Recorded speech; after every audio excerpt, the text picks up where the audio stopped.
Good afternoon, ladies and gentlemen. Welcome to another episode of the Black Swan Capitalist YouTube channel. Today we have a very special guest, Mr. Andrew Gordon, who is the managing attorney of Gordon Law Group. Not only is he a practicing attorney who graduated from Chicago Kent College of Law, but he is also a certified public accountant.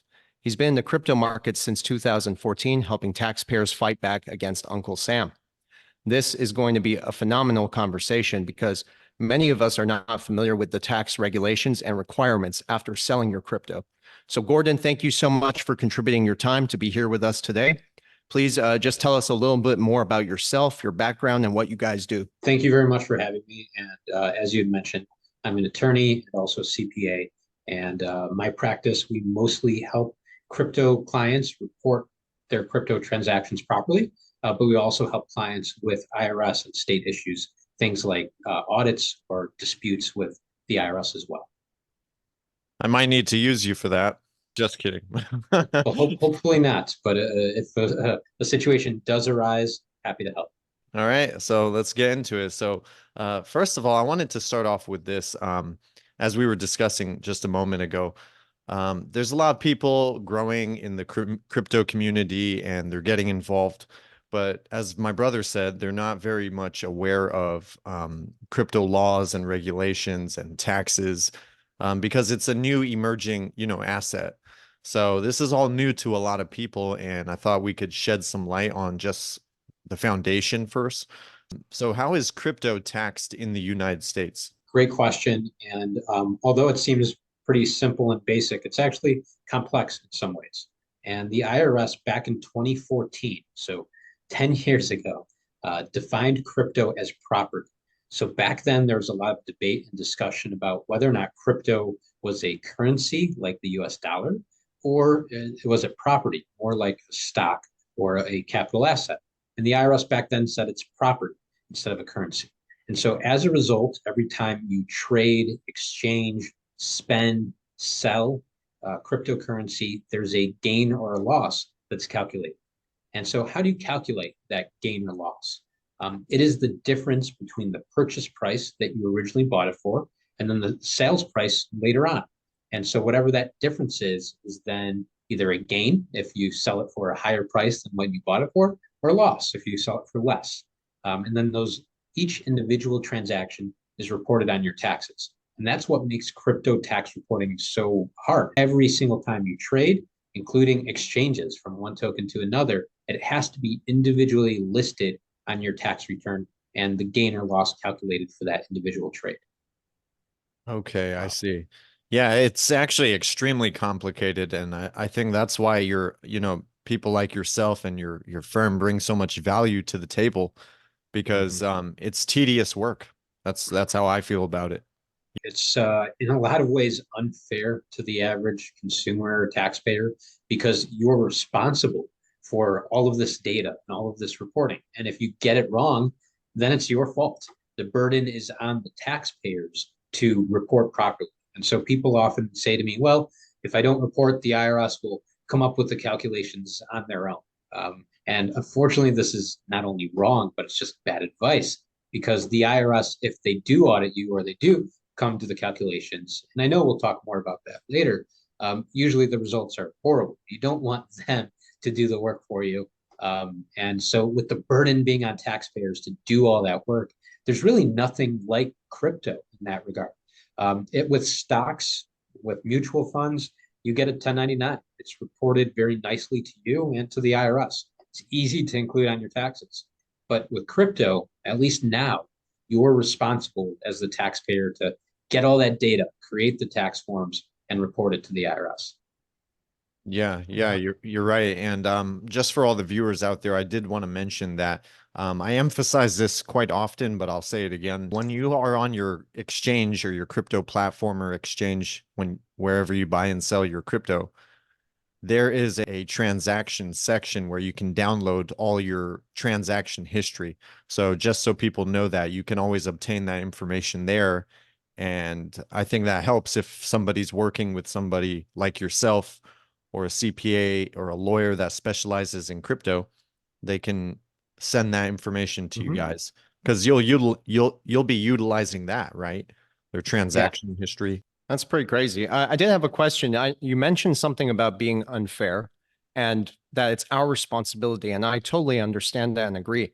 But I want to ask a question that is, okay, given the perceived lack of transparency that we see, not just from the SEC and the concerns about corruption and what they're involved in, but how can the IRS enforce tax requirements on crypto investments when the underlying asset is not even fully regulated? That's what I don't understand, because it seems like this is not even legal considering the ambiguity surrounding all the guidelines around crypto in general.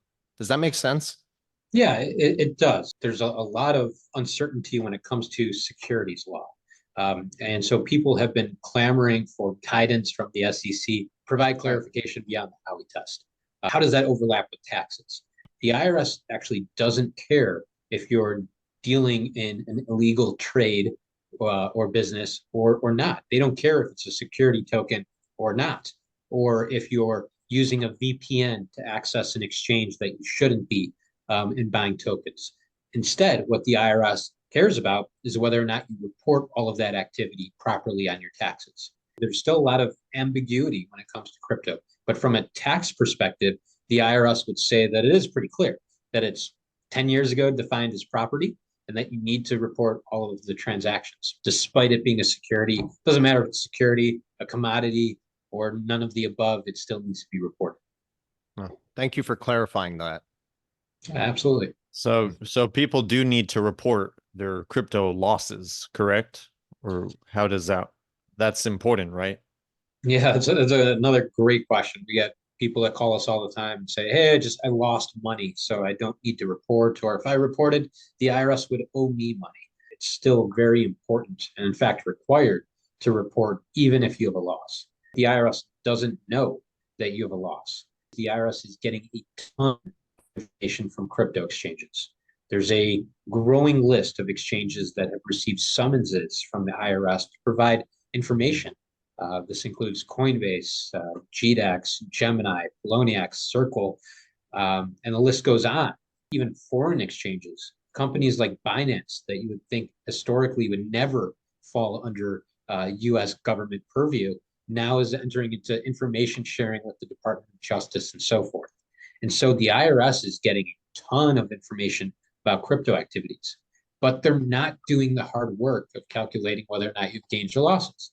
In fact, they'll typically see that if you have a sale, they'll expect that all that money was profit, which is not correct. It's overstated, but it's what the IRS typically does.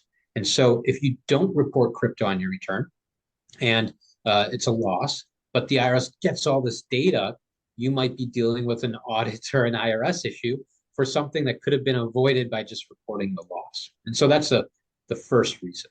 The other is that losses are very helpful. They're helpful for the current year. They're also helpful for the future. And so let's talk a little bit about that. If you have a loss from crypto, that loss can be used to offset stocks in the current year up to the amount of the loss from your crypto. So no limit on the application of that loss. It could also apply to sales of other property, like even a home. And so harvesting, realizing that loss from crypto could be used in those ways. And if it's not used towards capital gains, it can reduce income up to $3,000 a year. Sure, not a whole lot, but it's something. And then the remainder is carried forward to the next year and beyond. And so maybe next year you'll have gains because we're all expecting the market to go up. But then you'll have these losses that you realize this year that you could use to offset those, thereby reducing your taxes. And look, at the end of the day, I don't want anyone to pay any more taxes than they have to. While I am in the tax business, I don't love taxes. I don't love our clients paying taxes. What I do love doing is helping our clients minimize taxes. One of the best ways to do this is through harvesting losses. So a strategy like this could be very beneficial. Agreed. You made a great point. I had a quick question on losses. When you said realized losses, let's say somebody has $100,000 in their crypto exchange. Their portfolio is down 70, 80%, but they have not sold yet. Is that considered a loss or not, since they did not sell, but their portfolio is down? So it's not a loss if you haven't sold. You might have a loss on your screen or on paper, but you've got to actually execute the trade. And so one thing to know, another loophole with crypto is that you can sell your crypto, realize that loss because you've sold it, and then buy it back. With stocks, you've got to wait 30 days. There's the wash sale rule. Yes. Under current law, that doesn't apply to crypto. It's likely to change. So if you're watching this a few years from now, recording, it might have changed. But as of now, the wash sale rule doesn't apply. So you can sell your crypto, buy it back, still have that position, but have that tax loss that can be used in the ways that we described. That makes sense. That's very clever. I like that. And it's completely legal. It's just a loophole, basically. Yeah. I mean, that's what it is. It's all loopholes, really. Trying to save money and beat the system at their own game. Actually, I had a question about transaction fees. Many people spend thousands of dollars on transaction fees, gas fees, etc. Can you consider those as deductions? Yes and no, right? Isn't that the great answer everyone likes to hear? So if you're buying cryptocurrency, if you're buying a token and you have a fee, that fee goes towards your cost basis. And so let's say you are buying Ethereum, and instead of spending 0.9 of another token, you spent one of that other token. Your cost basis now in that Ethereum is the value of that one token that you spent. So the cost basis is inclusive of your fee. Why does that help? Well, we talked about how the gain or loss is calculated based on what you bought it for your cost basis compared to what you sell it for. And so that fee will help reduce gains in the future or increase losses when you sell. So fees towards purchases at cost basis. And then when you sell, if there's a fee, that fee will typically reduce your sales price, which also helps reduce gains or increases losses. Where it doesn't count, or at least in our view, because I have to say there's no guidance on this, right? If you go to the IRS or try to search for IRS guidance on fees, there's no guidance on how all these things are treated. But at least in our view, it would be this way on buys and sells. But if you have a fee moving, say, Ethereum from one wallet to another, then we would view this as a spend. So it's a taxable event, but it's not a deduction. It's not a benefit to you. The analogy that I often use is that if you had a boat, and you had a boat in one lake, and you wanted to move it to another lake, well, that's an expense, right? But if you were selling your boat and you had to deliver it somewhere, then that would be a cost of delivery and potentially go against the sales price.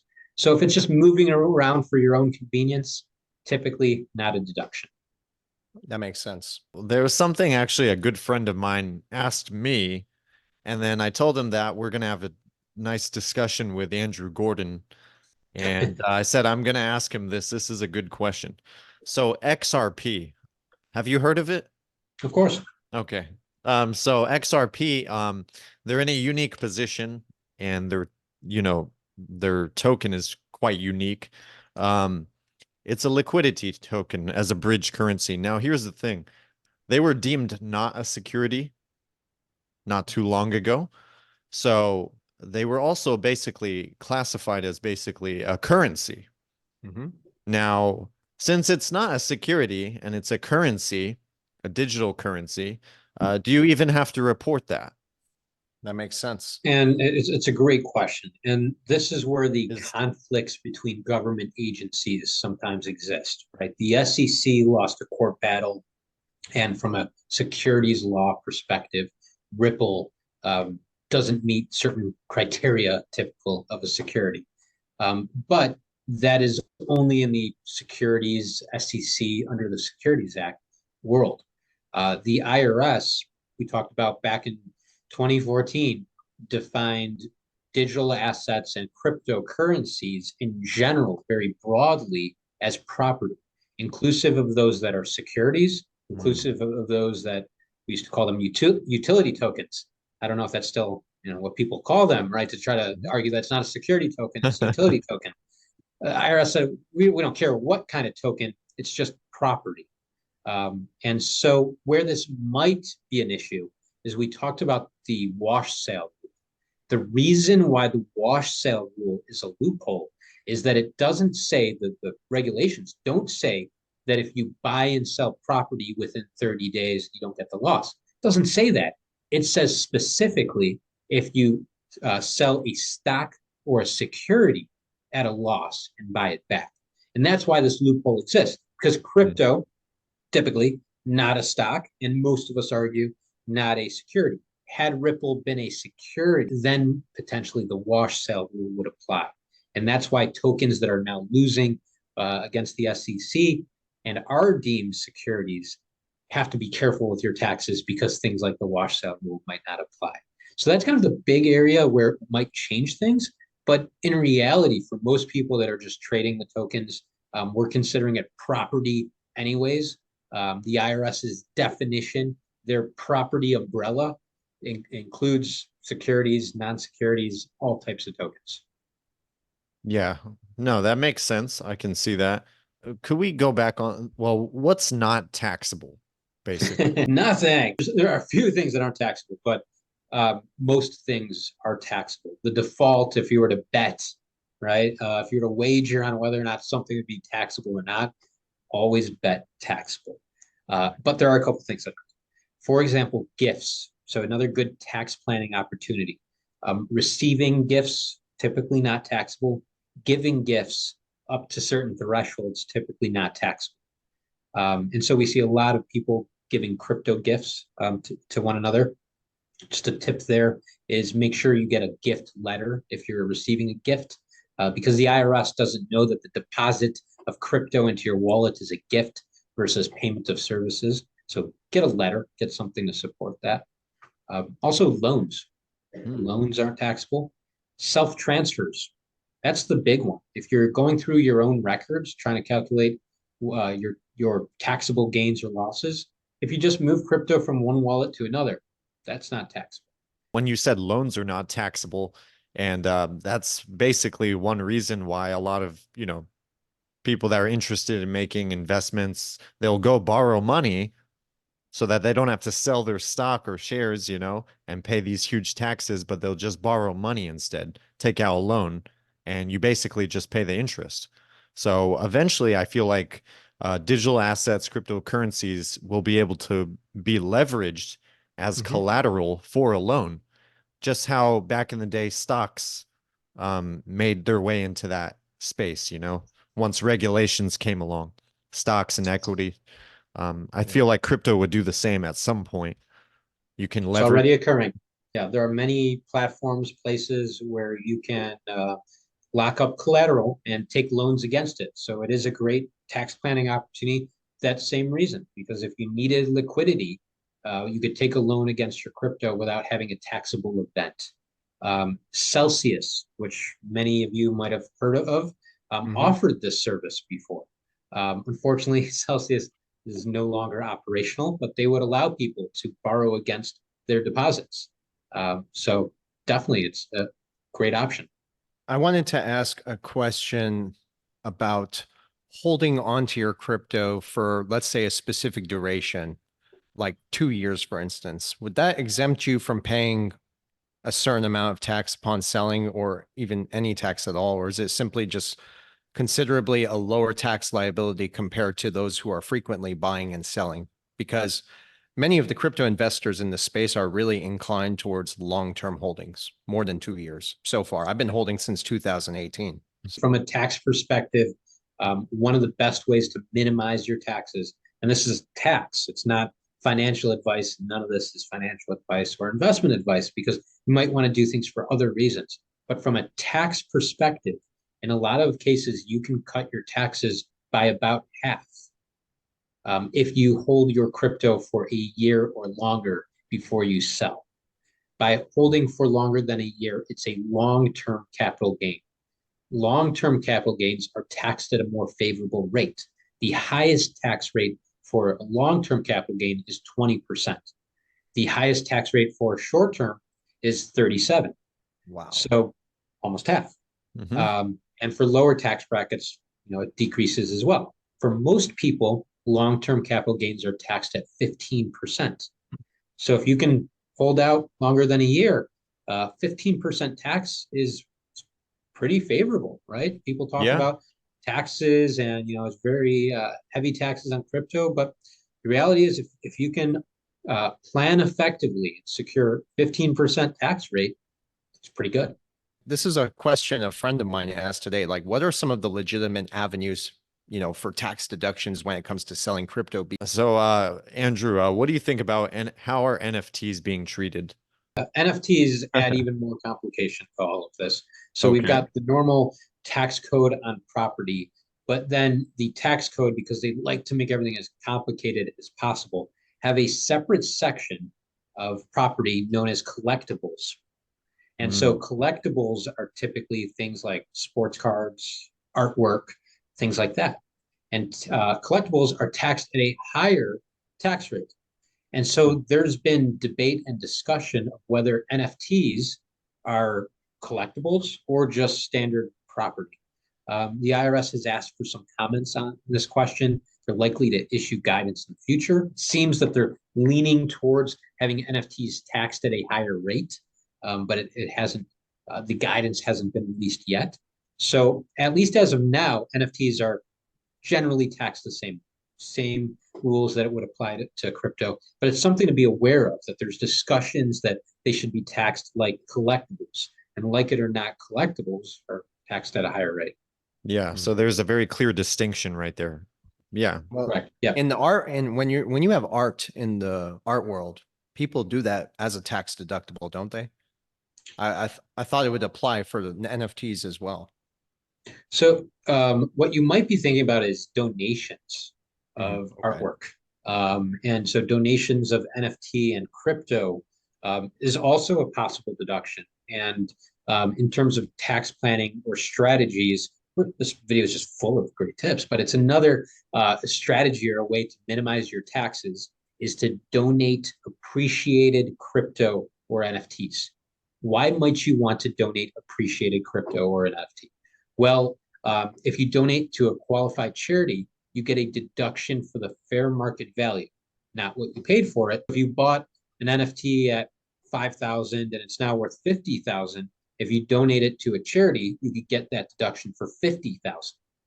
Typically, if you donated cash, for instance, if you had sold that NFT for cash and then donated that cash, you would have had a gain of 45,000 and had to pay tax on that and then get a deduction. No gain, no tax, just the deduction. If you were going to make a donation and you have the option of donating crypto, try to select crypto that you bought at a lower price. So I have a question, and just give me your personal opinion on this.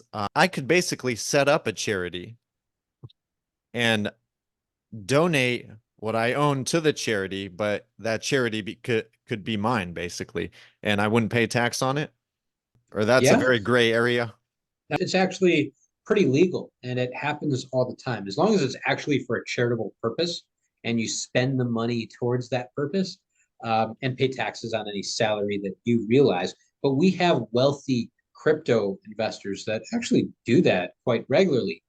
If you have a charity or charitable purpose that you'd like to advance, you could start your own charity and fund it with your own assets and get a deduction for that donation. You just, of course, need to spend those funds and use it in the charity. Makes sense. This is the last thing, and maybe we can move on to IRS info. Yes. But how do you treat scam crypto and bankrupt exchanges? With all these situations taking place? Yeah. With the exchanges. With bankrupt exchanges, the tax code says that you can't take a loss until the loss is known and complete. And with Celsius, Voyager, some of these other exchanges, they're going through bankruptcy. In fact, even Celsius, there's discussions of how much is going to be paid back. So the loss is yet to be known and it's not complete.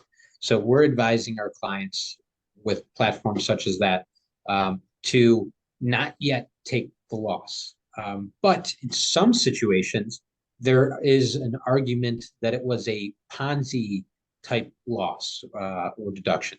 And so Congress back during Madoff era enacted legislation that you could take a deduction if it's a Ponzi scheme.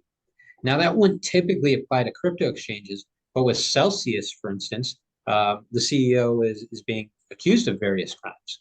And so there might be an opportunity to take a deduction in line with that. It is a bit more aggressive. Definitely talk to a tax professional, but there are some options there.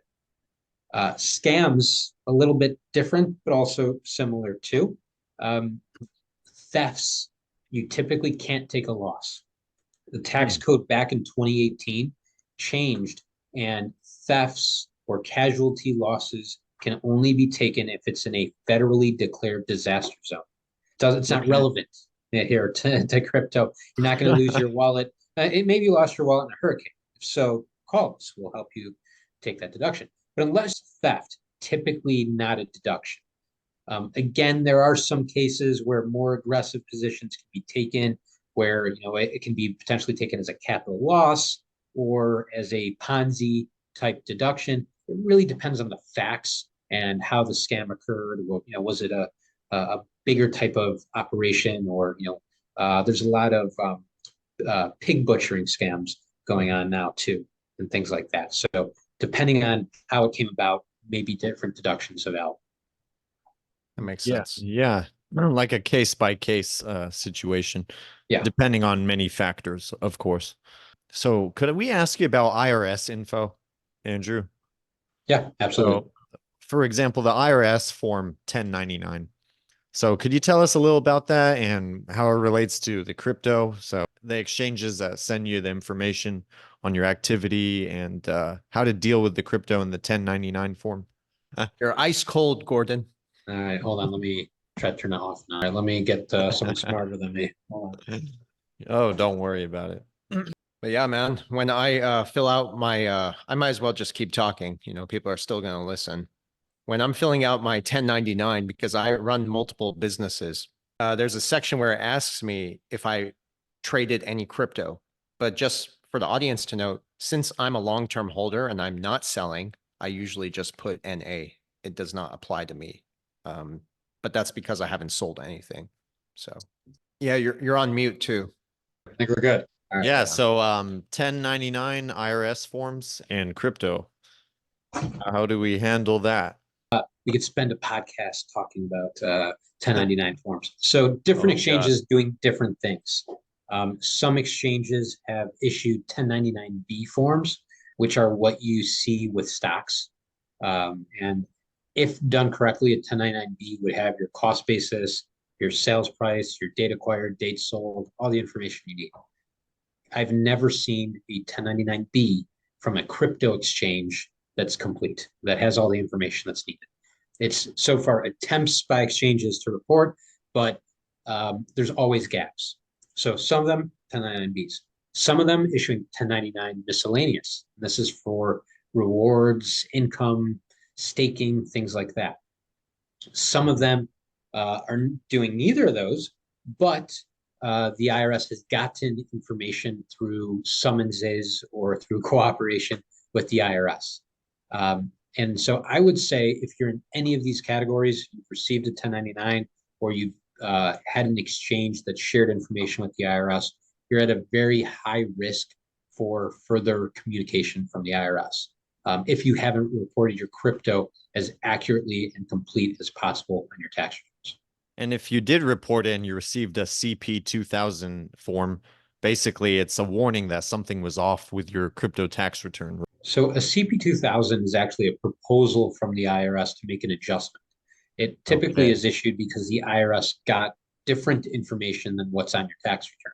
So maybe you reported some of your crypto, but then they get all of this data from BlockFi, for instance, which we're seeing a lot of CP 2000s being issued last few weeks. And so the totals from BlockFi don't match what's on your tax return. So then the IRS says, hey, this is the difference. We propose this much of a bill, this much is due. So the CP 2000 will actually have a proposal. And we're seeing many people receive these that have shockingly high dollar amounts. Last week, had several calls, people that have notices that say you owe $600,000, $500,000, $800,000. And they call and say, well, I maybe made $1,000 of gains, but the IRS sees instead $1 million of trades, $2 million of trades.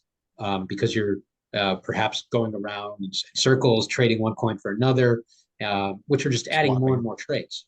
Thank you very, very much. Even swapping, the same thing would go for that, right? Swapping? Yes, yes. So if you had Ethereum and you exchanged it for USDC or Bitcoin, that's a taxable event. That makes sense. Yeah. Okay. So my actual question was this. When we were frozen here for a second, I was talking to the audience about when I fill out my 1099, I run multiple businesses and I'm filling out my 1099 and it asks me if I did any crypto sales, right? But again, I'm holding for the long term. I haven't done any real sales in crypto for more than 2-3 years now. So can I just leave that blank and skip it? Or how does one navigate the reporting process? Sure. So for everyone that's listening, what you're talking about is now after your name and address on the tax return on page 1 of the 1040, there's a crypto question. It asks if at any time during the year you sold or exchanged cryptocurrency. And there's 2 options. There's yes and there's no. And if you're filing your tax return electronically, the tax return won't be filed if you don't check yes or no. There's no, I don't know, or this doesn't apply to me. It's yes or no. And so there's only, if you're holding crypto, there's only a few types of scenarios where you check the box no. And that's where you're typically buying and you're just holding, or you haven't bought this year at all. But that purchase has to be with fiat. If you're buying crypto with another crypto, you have an exchange or a swap or a trade or whatever word you want to call it, but you have a taxable event or a set. Makes sense. So you have to check the box, yes. So it's really those that bought and held, even if you received rewards. Some people say, oh, I opened a Coinbase account and they have some education programs where you could get $10 in IOTA token, right? You earn something. Yeah, so that has to be reported. So there's very few situations where you check the box. Thank you for clarifying that, because when I was filling out my taxes last year, I was staring at that question for 10 minutes. And then I still put no because I did a little bit of research and it was something that if I did not sell my crypto in that year and just purchased, I didn't have to report anything. Thanks, Andrew, for simplifying such a complex topic. You're doing a great job, seriously, because this is complicated stuff, but it's important. I want to get your opinion on this. And yeah, so, in 2020, the crypto market bull run, and even prior to that, 2017, the Bitcoin halving, we have these 4-year cycles that take place every, 4 years. And the next one coming up is in this year, 2024. The Bitcoin halving starts in April, and this bull market can continue going into 2025. It's like clockwork. Every 4 years, we see these market cycles repeat themselves. And we saw a lot of audits during those previous bull runs. So do you think 2024 and 2025 are going to be big audit years? Without a doubt. All the stars are aligning. All the indications are yes. We've got a number of factors. The IRS has, for the first time in decades, a very large budget. They're hiring, I think it's tens of thousands of agents, many of which are going to be involved in exam and audit. You also have a large tax gap, which is the difference between what people pay and what people actually need to pay in taxes, what's actually due. And that's because people aren't reporting and paying their crypto. And the IRS knows that. At the same time, across the government, there is no sympathy for crypto. I hate to say it to all of those out there. I love crypto. I'm an investor myself, but the government does not seem to have any sympathy. Yes, we had the favorable ruling with Ripple, but overall, the news, the agencies releasing information, it's about more of the negatives of crypto. The IRS has many reasons to go after crypto for those that have underreported or not even reported at all. And then the IRS now also has the tools. They're getting the data from all these exchanges. They also have had many proposals over the years for software to go through the data. So Mhm. they're not only learning, getting the data, the tools, and the backing of the government.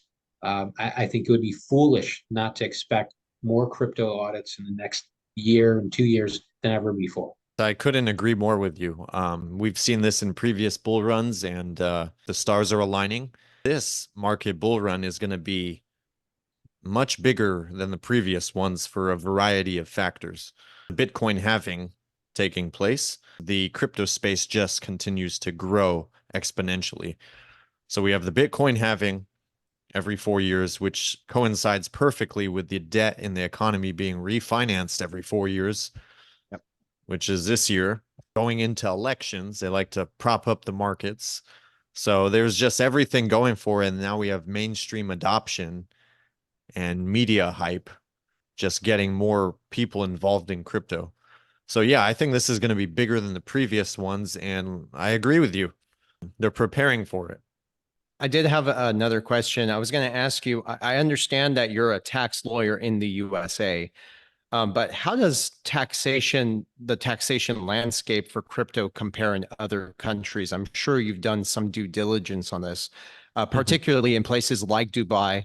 We have family and friends out there. They're telling us where regulations are in place, taxes are much lower. So some individuals out there, including myself, we've contemplated on relocating from the USA as the crypto industry begins to expand. So, what are the considerations in such a scenario? US is definitely, I would say, on the more cutting edge, believe it or not, of the crypto tax landscape.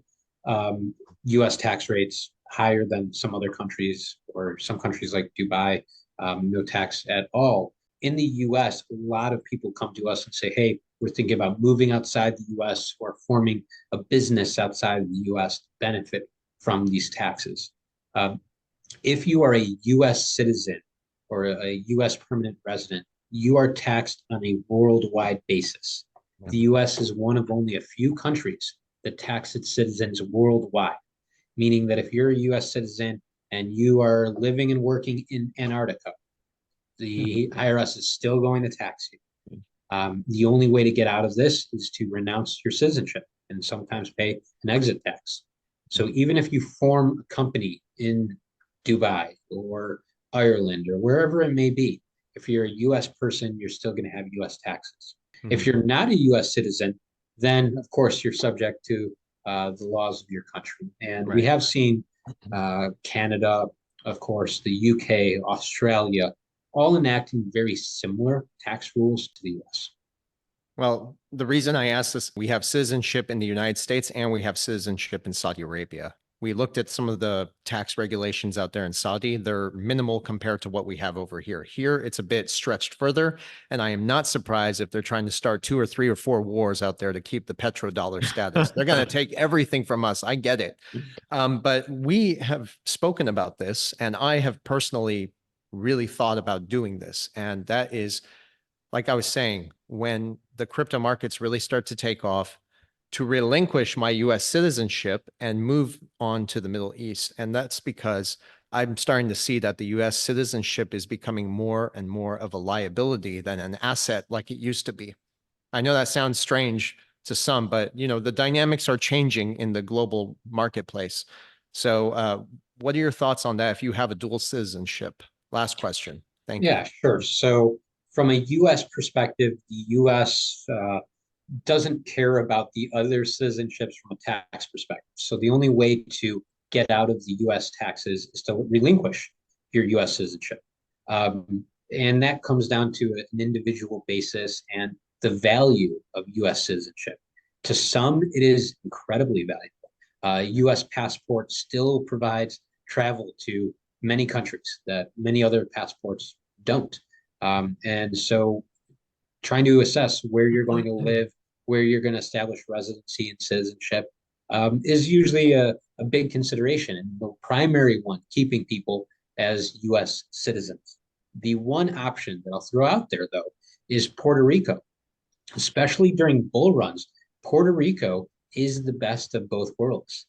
You're able to retain your US citizenship, and because of the US Puerto Rico relationship, you are taxed much less. In fact, If you move and become a resident of Puerto Rico as a U.S. citizen, you're taxed at 0 or 4%. So Wow. let's say even 4% on the high end, that's essentially nothing. Yeah. And you're still able to keep your U.S. citizenship. You do have to live in Puerto Rico at least half of the year, but we have many clients that go back and forth between Puerto Rico and Florida or other states and are still eligible for the Puerto Rico taxes, which is huge, and still have a U.S. passport. Such valuable insight. Yeah. Our audience is going to appreciate this. This is the last question, and then we'll let you go. We know how busy you are, so I appreciate it. So let's say we have people in the crypto space that own cryptocurrency. The bull run comes, their assets appreciate in value, their account is substantially higher, and they have a lot in their account on their balance. Do you think if that balance is just sitting there and let's say they sell it on the exchange, they sell it and the money is sitting on the exchange in fiat currency, that's a taxable event basically, right? Correct. And that's a big misconception, which is if I don't transfer the cash or it doesn't hit my bank account, that I don't have a gain. I hear all the time from people, oh, I'll just report it and pay my taxes when I cash out. It's not the way it works, unfortunately, as much as I Yeah. want it to be that way. The IRS requires you to report and pay taxes on each transaction. And that's why we're seeing a lot of people getting these IRS notices, getting hit with audits because they're not reporting each of these trades. So if it's an appreciating market, if you're selling, even converting to another token, you likely will have gains and will have a tax due, even if you haven't cashed out. Got it. Spreading the information and being so insightful. This is very valuable, so we really appreciate it, and the audience will too.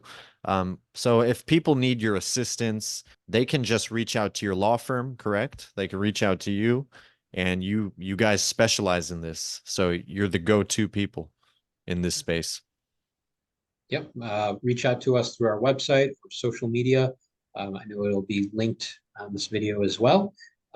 We do tax returns for crypto, non-crypto as well, and obviously the crypto reports on a daily basis for hundreds of clients each year. So please reach out. Wonderful. I appreciate it, Andrew. Thank you, Andrew. And hopefully we could do this again at some time in the future when more developments take place. Yeah, absolutely. Appreciate it. Well, take care, Andrew. That's Thank you. Andrew from Gordon Law. We'll talk to you soon.